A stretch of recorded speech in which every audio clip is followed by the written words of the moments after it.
Olá, boa tarde, ou melhor, bom dia, boa tarde, boa noite a todos vocês que estão me assistindo. Aos que me conhecem, tudo bem? Aos que não me conhecem, eu me chamo Anassés e sou responsável pela Comic House. Então por aí você já dá para entender o peso que repousa nesses ombros.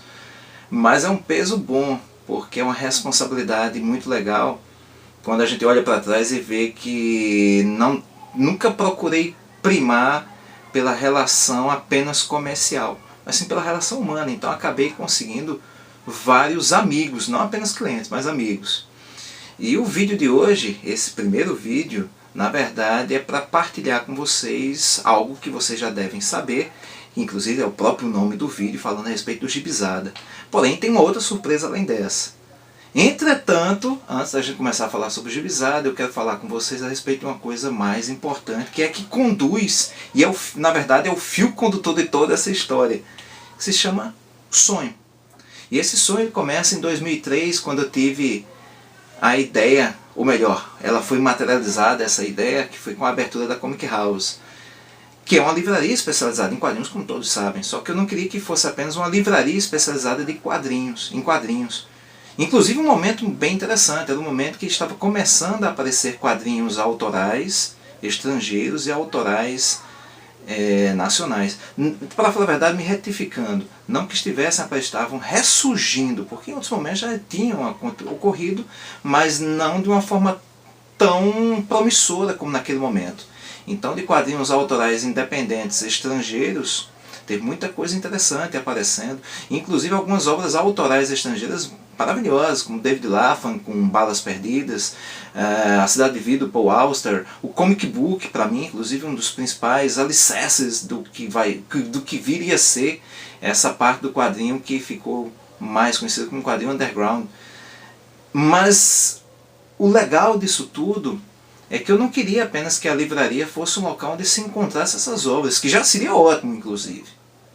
Em ter um local que seria uma livraria especializada, que não tivesse apenas super-heróis, mas pudesse proporcionar que as pessoas que entrassem lá tivessem a oportunidade de poder conhecer um mundo muito maior em cima da nona arte, para mim já seria uma grande coisa. Entretanto, eu sou um espírito inquieto, e o meu sonho é o que me move. Eu não queria que apenas fosse isso, como já falei. Eu queria que a loja, quero, para falar a verdade, queria e quero, que ela sempre seja além de um local onde impere a relação comercial, ou seja, que a pessoa me entregue o dinheiro e entregue o produto. Eu quero que uma empresa, independente até de uma empresa que trabalhe com cultura, como é o caso da Comic House, mas eu acredito que toda empresa tem uma responsabilidade social muito grande. E a da Comic House, eu entendo como um ambiente que ela tem que respirar cultura e inspirar cultura. Eu acredito que a arte ela tem um grande poder, tem um poder transformador. A pessoa que faz a imersão na arte, ela ao terminar de ler um grande livro, um quadrinho, ouvir uma música, ter a possibilidade de ouvir uma declamação de um poema e assim por diante, até ter o contato com a arte em si, ela fazer imersão nessa arte, ao término dessa imersão ela nunca é a mesma pessoa.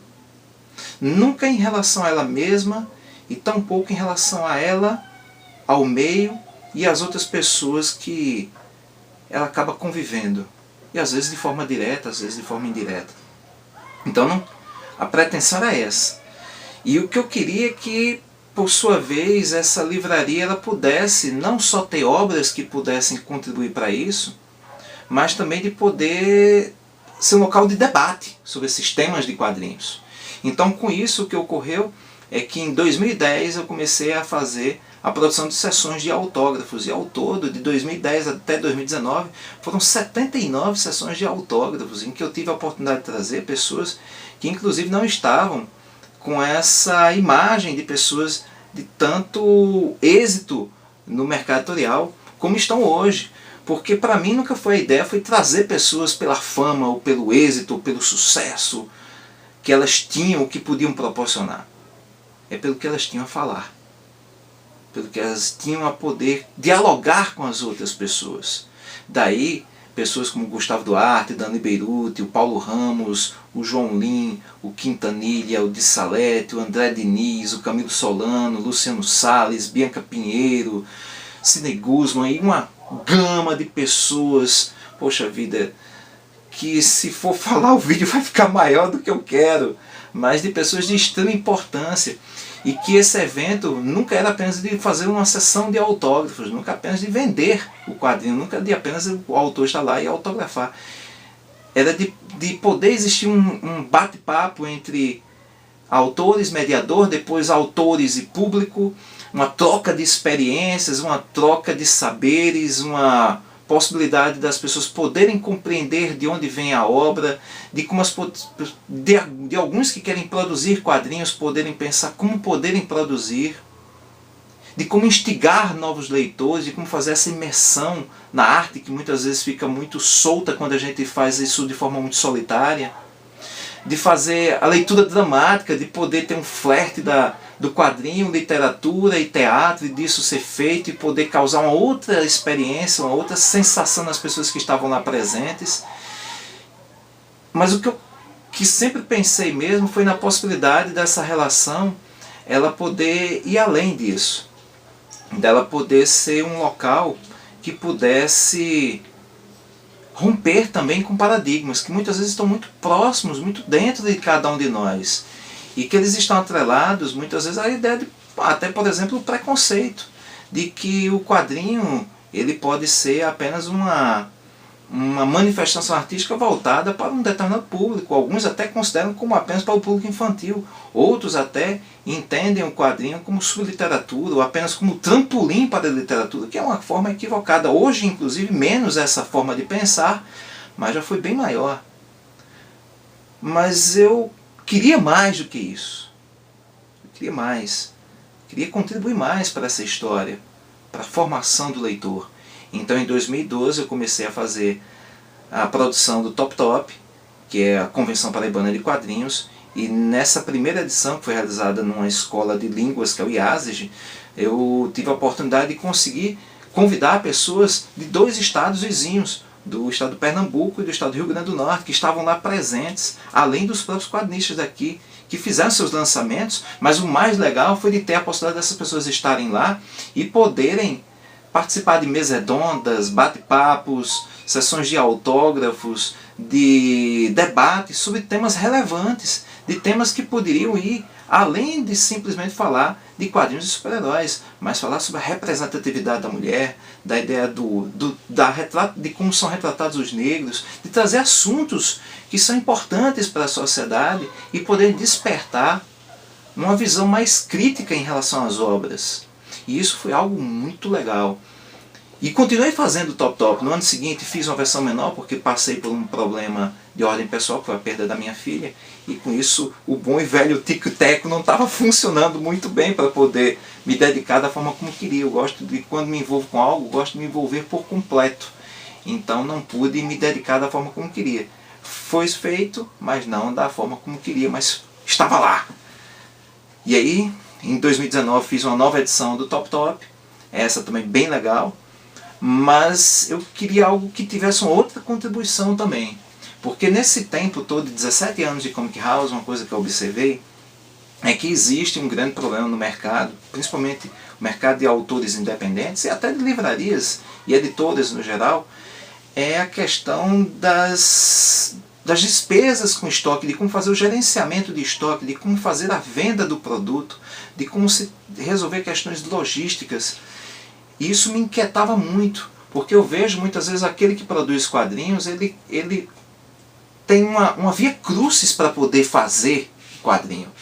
Ele está envolvido de forma que aquilo dali não é apenas a ideia de fazer algo, é a história da vida dele que ele quer contar ali. É o esforço que ele tem em prol de realizar algo.